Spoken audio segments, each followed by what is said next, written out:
గవా వేడివేడిగా ఉంది, పొగలు వస్తున్నాయి. కువైట్లో ఈ గవా అనేది చాలా ఎక్కువ, చలికాలము చలి ఎక్కువ ఉంది. గవా తాగి ఏదైనా స్వీట్ తింటే చాలా బాగుంటుంది కువైట్లో. స్వీట్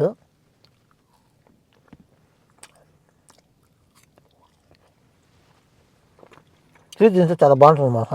గవా చేదుగా ఉంటుంది కాబట్టి ఈ స్వీట్ మధ్య మధ్యలో నంచుకుంటుంటే గవా అనేది టేస్ట్ వస్తుంది అనమాట.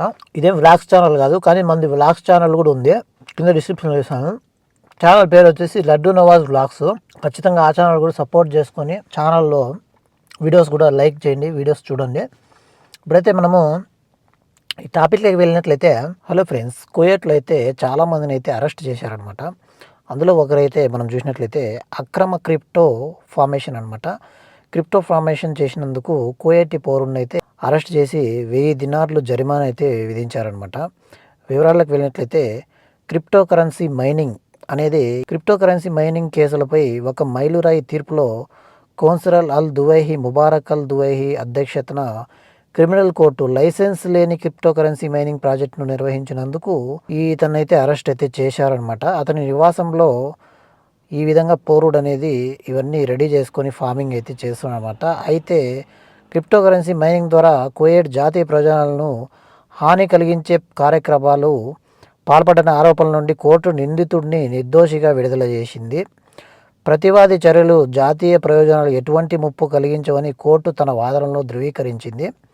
మైనింగ్ కార్యక్రమాలు పూర్తిగా ప్రైవేట్ సౌకర్యంలో ఉన్నాయని, దాని అంతర్గత పరిధిని మించలేదని మరియు రాష్ట్ర అంతర్జాతీయ ఖ్యాతిని దెబ్బతీస్తుందని, దాని స్థితిని బలహీనపరుస్తుందని లేదా దాని రాజకీయ లేదా ఆర్థిక స్థిరత్వాన్ని ప్రతికూలంగా ప్రభావితం చేస్తుందని సహేతుకంగా ఆశించలేదని కోర్టు నిర్ధారించింది.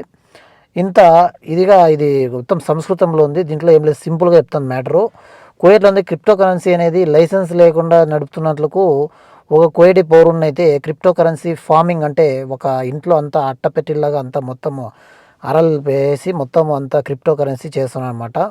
ఈ ఫార్మింగ్ చేయడం ఇక్కడ నిషేధం కాబట్టి అతనైతే అరెస్ట్ అయితే చేయలేదు, కానీ అతనికి 1000 దినార్లు జరిమానా, 1000 దినార్లు అంటే 1 దినార్ కాదు, 2 దినార్లు కాదు, 1000 దినార్లు జరిమానా అయితే అతనికైతే విధించారు. ఈ కేసులో నిర్దోషంగా విడుదలకు అనుకూలంగా తీర్పునిచ్చిందనమాట అతనికి. అదే సమయంలో లైసెన్స్ లేకుండా నిషేధ పారిశ్రామిక కార్యక్రమంలో పాల్గొనేందుకు నిందితుడిని దోషిగా కోర్టు నిర్ధారించింది.